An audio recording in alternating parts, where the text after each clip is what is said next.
माया Emirates ने toss जीतकर gulf giants को बोला चलिए आप पहले बल्लेबाजी कीजिए और एक बार फिर दूसरी छोर पे कप्तान टिके रहे, लेकिन कायरन पोलार्ड के गेंदबाजों ने विकेट चटकाए और जेम्स विंस ने अर्धशतक जरूर बनाया और उनका साथ फिर दिया जेमी स्मिथ ने, जिन्होंने रन्स भले ही जोड़े और 159 पर ये पारी पहुंची और टारगेट दिया।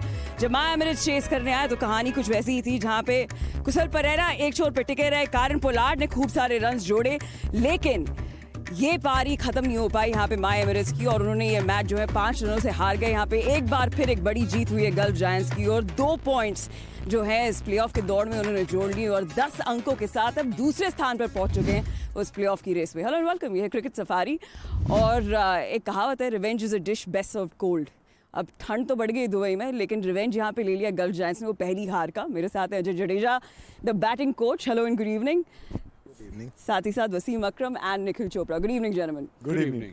फर्स्ट ऑफ ऑल, कोचिंग में मजा आ रहा है आपको? The highs and highs of coaching, Afghanistan फिर माया एमिरेट्स। नहीं, I think I am blessed, सबसे पहले तो कि एक ब्लेस्ड हूँ कि एक टीम के साथ जो एटमॉस्फेयर होता है वो जब आप खेलते हैं वही आपने एक्सपीरियंस किया होता है और इतने सालों से आप ब्रॉडकास्टिंग कर रहे हो ना, तो वहाँ से बैठ के एक अलग फीलिंग होती है। बट यहाँ जब आते हैं तो आपको हाइज एंड लोज जो हैं वो ज़्यादा इंजॉय करने को मिलता है। अगर आप इंजॉय ना करें उसे, फिर शायद किसी को ऐसा लगे कि यार ये बड़ा मुश्किल काम है। पहले एक दो दफ़ा तो इंजॉय कर लेता है बंदा, 5वें साल पता लगता है जाके जड्डू भाई।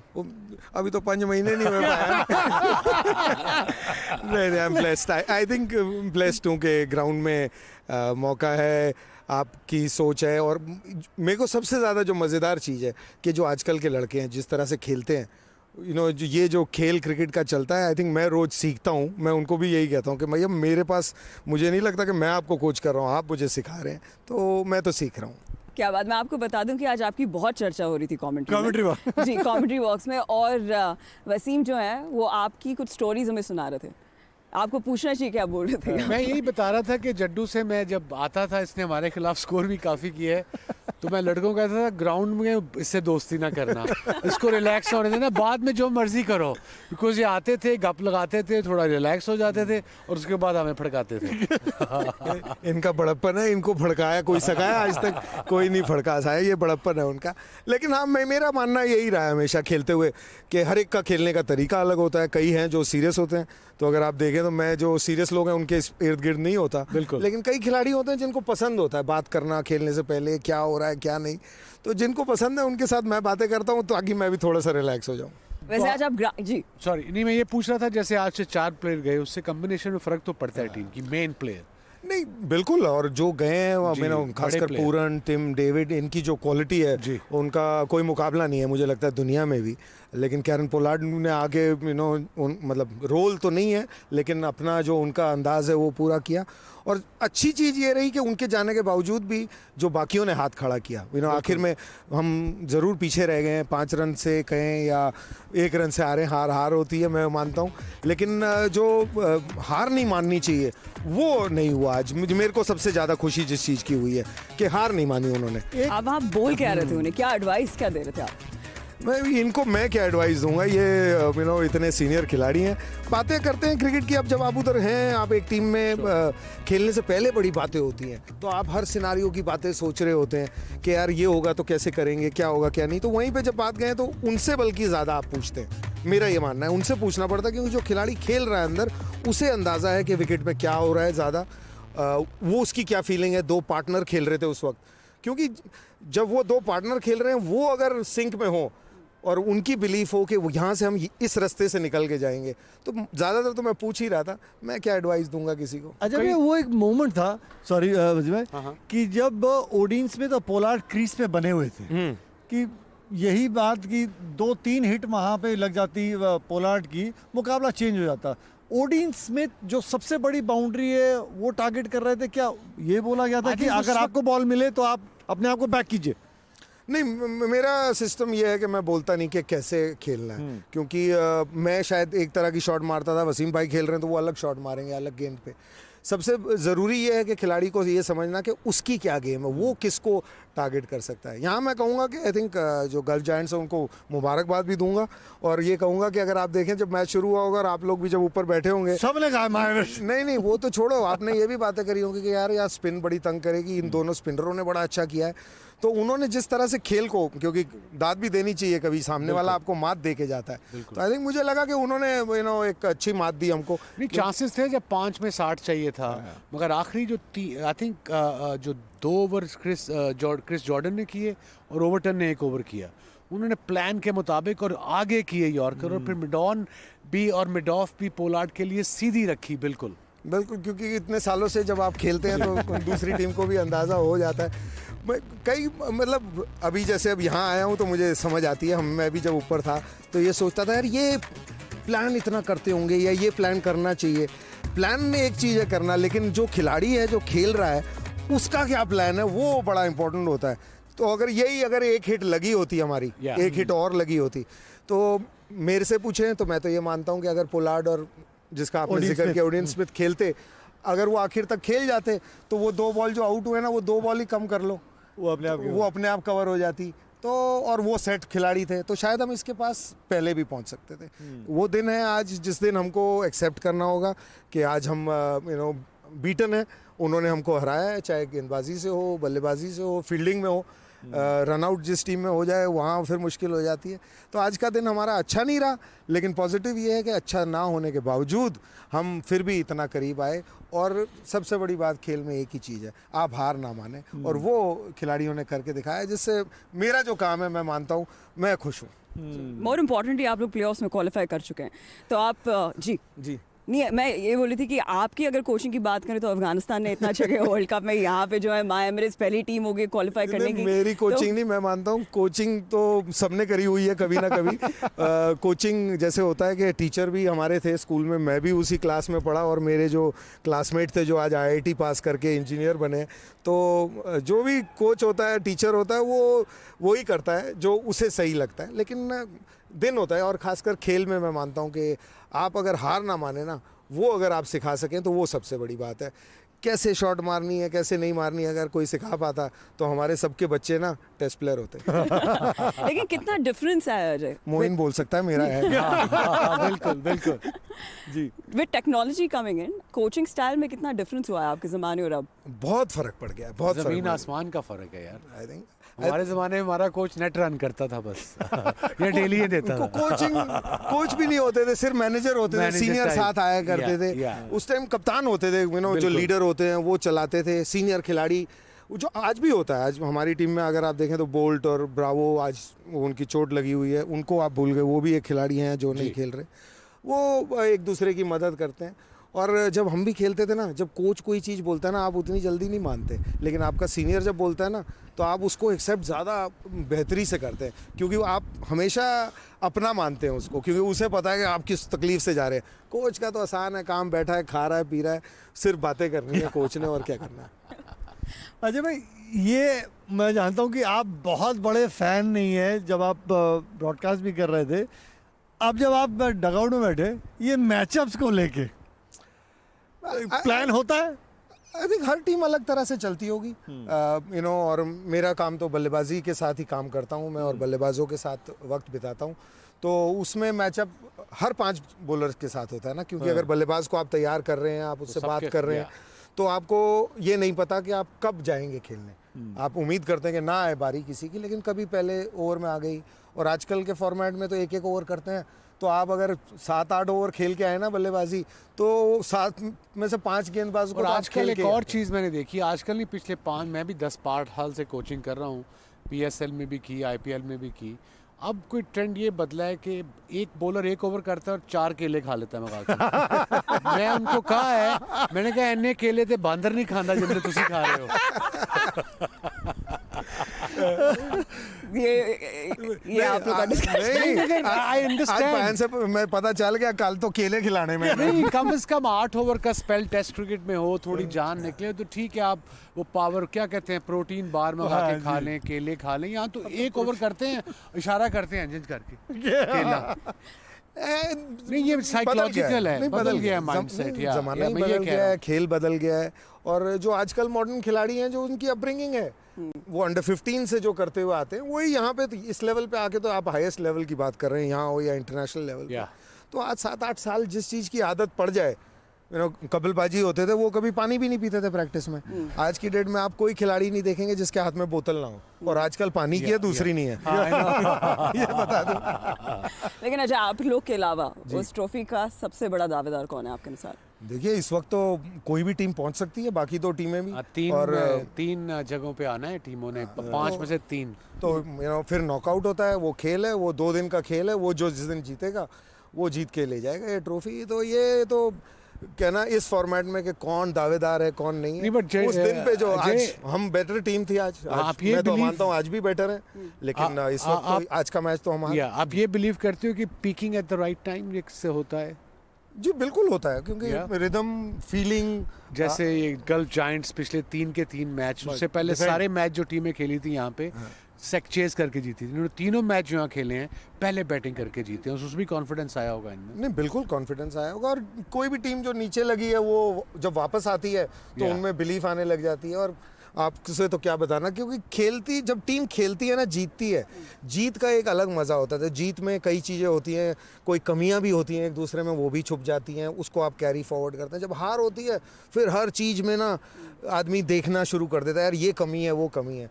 मेरा मानना है कि कोई भी टीम संपूर्ण नहीं होती, लेकिन टीम वो होती है जो हार ना माने, कि कमियों में भी अगर वहाँ से आप निकल सकते हैं, वो टीम है जो जीतेगी। और अभी अगर ये पीक कर गए तो अच्छी बात है, क्योंकि अभी तो वक्त आया भी नहीं है। नॉकआउट जो है ना, वो नॉकआउट है जी। अभी असल जीत का फैसला होना बाकी है, but thank you so much, thanks a lot Ajay for joining us. Thank you all of you. Well, उन्होंने ये डेफिनेटली बोला कि जो गेम चेंज हुआ है वो स्पिनर्स ने ज़रूर किया है, और अगर माय एमिरेट्स के खेमे से भी देखें तो सलाम खील ने जो 3 विकेट्स चटकाए, वहाँ से गेम गल्फ जायंट्स के लिए ज़रूर बदला था। और यहाँ पे सबा करीम हमें बता रहे हैं कि इस पिच पर स्पिनर्स को किस तरीके से खेला जाए इन द हिटिंग जोन। काश कि मैं ये बोल पाता कि स्पिनर को खेलने के लिए सबसे आसान काम क्या, केला खा लीजिए, जैसे वसीम अकरम बता रहे थे, पर ये आप कर नहीं सकते हैं। स्पिनर्स को खेलने के लिए बल्लेबाजों को थोड़ी बहुत मेहनत करनी होती है। अब आज के ही मैच में देख लें, 2 तरह के स्पिनर्स होते हैं ना, एक तो फिंगर स्पिनर हो गए और एक हो गए रिस्ट स्पिनर जो रिस्ट का इस्तेमाल करते हैं। अब सलाम खेल की गेंदबाजी काफ़ी अच्छी रही, वो एक left arm leg spin bowler हैं, उनके पास वेरिएशंस बहुत ज़्यादा है, उनके पास वो back of the hand ball डालते हैं, वो स्लाइडर कर सकते हैं, इसी वजह से उनको विकेटें मिलती हैं। और इसी वजह से परेशानी हुई आज बैटर्स को खेलने में, क्योंकि उनकी वेरिएशंस को कोई भी बैटर पिक नहीं कर पा रहा था ठीक से। अब उनको पिक करने के लिए आपको करना क्या होगा? पिक करने के लिए बहुत ज़रूरी है कि आप उनके रिलीज़ को वॉच करें। अगर आप उनके रिलीज़ को वॉच करेंगे तभी आप उनको पढ़ पाएंगे कि कौन सी बॉल अंदर आ रही है, कौन सी बॉल गिरने के बाद बाहर जा रही है।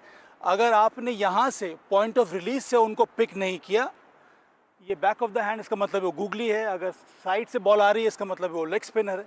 अगर उस तरह से आपने बॉलर के रिलीज़ को पिक नहीं किया, उसके बाद आप जो भी काम कर लेना, परेशानी बढ़ने वाली है आपकी। उसके बाद अगर आपने यहाँ से पिक कर लिया, इसका मतलब है कि आप लेंथ पिक कर लेंगे। उसके बाद आपको मालूम हो जाएगा कौन सी बॉल अंदर आ रही है, कौन सी बॉल बाहर जा रही है। उसके मुताबिक आप शॉट खेल सकते हैं, विद द टर्न आप खेल सकते हैं, इस तरह से खेल सकते हैं लेग स्पिनर को, या फिर ऑन द राइज खेल सकते हैं, ऑन साइड में जिस तरह की बॉल आएगी, जिस तरह के वेरिएशंस आएंगे उसको आप पिक कर सकते हैं।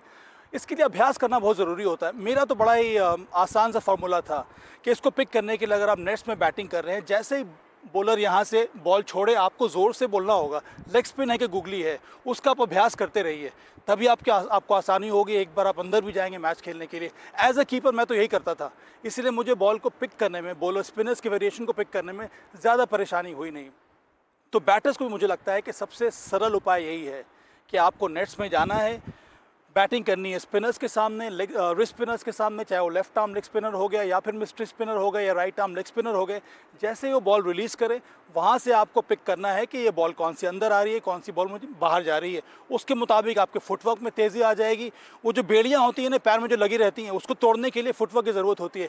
पर फुटवर्क आपका तभी अच्छा होगा जब आप बॉलर के वेरिएशन को पिक करेंगे। वेरिएशन को पिक करने के लिए क्या करना होगा?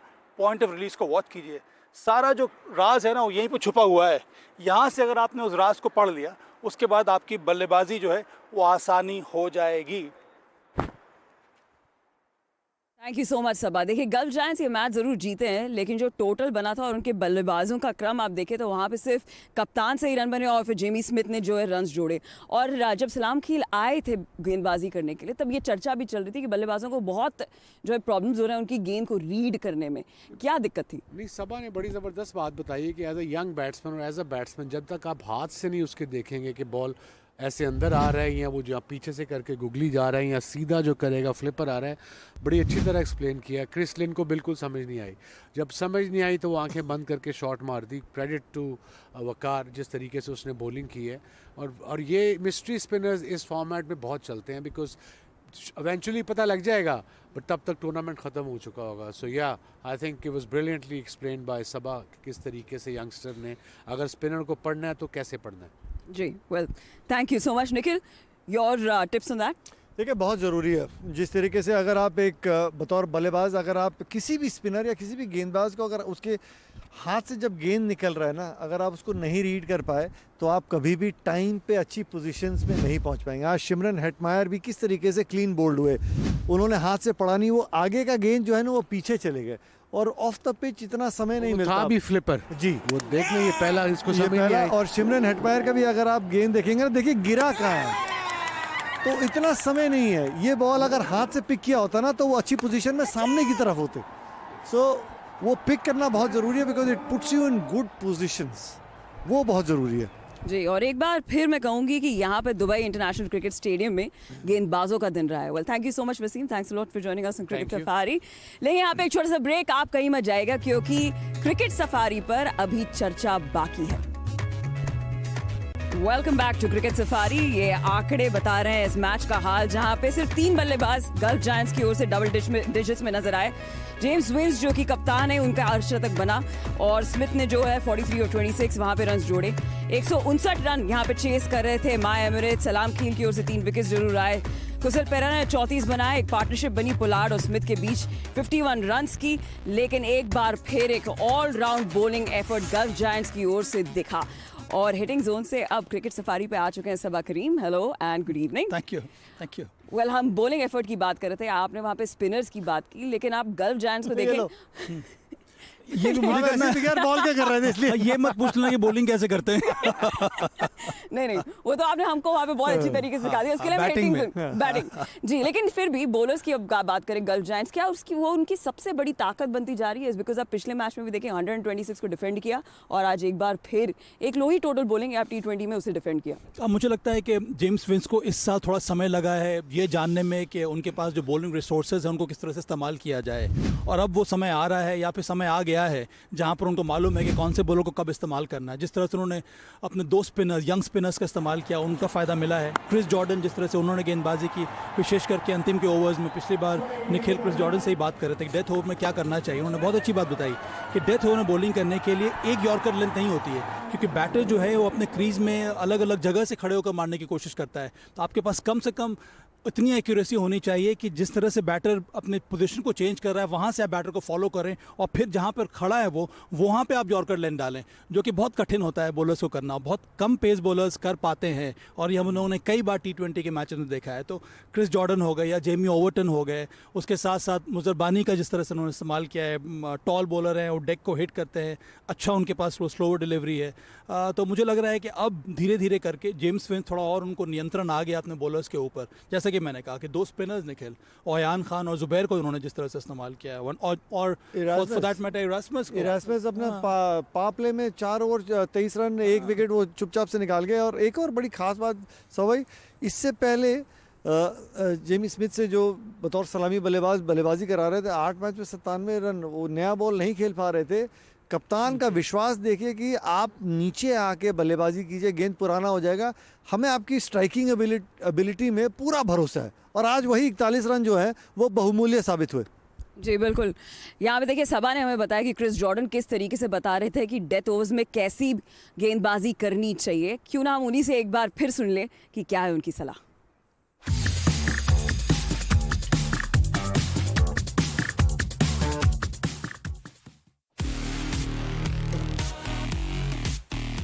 You know how the saying goes, all is well that ends well. I am Chris Jordan, and today I'm here to talk a little bit about bowling variations at the death.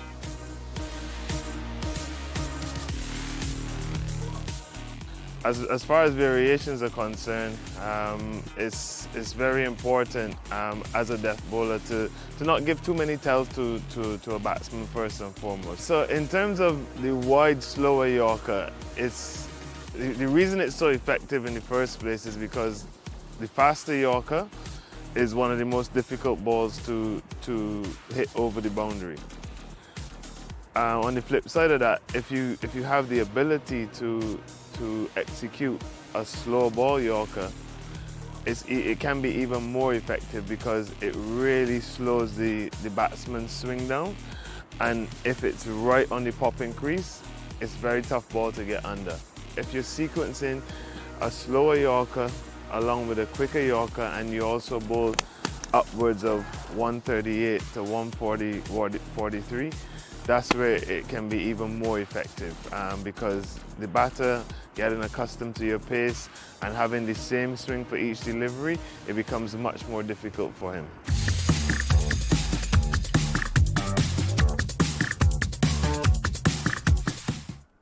देखिए पिछले season के सबसे सफल death over गेंदबाज थे Chris Jordan और आपको बता दें कि दुबई इंटरनेशनल क्रिकेट स्टेडियम में ही होगा कल का मैच जहां पे डेजर्ट वाइपर्स भिड़ेंगे दुबई कैपिटल से। ये पॉइंट्स टेबल में ये दोनों टीम्स 5वें और 6ठे स्थान पर हैं और सबसे नीचे तो bottom of the table clash है और बहुत ज़्यादा ज़रूरी है इन दोनों टीम्स के लिए ये मैच जीतना। अब दुबई कैपिटल्स के लिए कप्तानी अब डेविड वार्नर नहीं करेंगे लेकिन करेंगे सैम बिलिंग्स और वो हमें बता रहे हैं कि कल का मैच का हाल क्या है।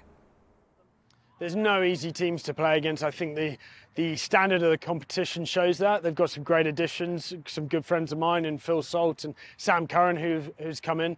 Sam Curran was World Cup Player of the Year when England won it. So it certainly doesn't get easier. We don't take anyone lightly, but look, we're just focusing on what we need to do. If we play good cricket, we're a very hard team to beat, as we've shown at the start of the tournament. बहुत ज़रूरी है एक hard cricket यहाँ पे खेलने की क्योंकि अगर आप देखें तो ये दोनों टीम 5वें और 6ठे स्थान पर हैं। ऊपर देखिए माय एमिरेट्स जो है वो कंफर्टेबली टॉप पर हैं और उसके नीचे आ गए गल्फ जायंट्स क्योंकि उनका नेट रन रेट जो है ADKR से बेटर है।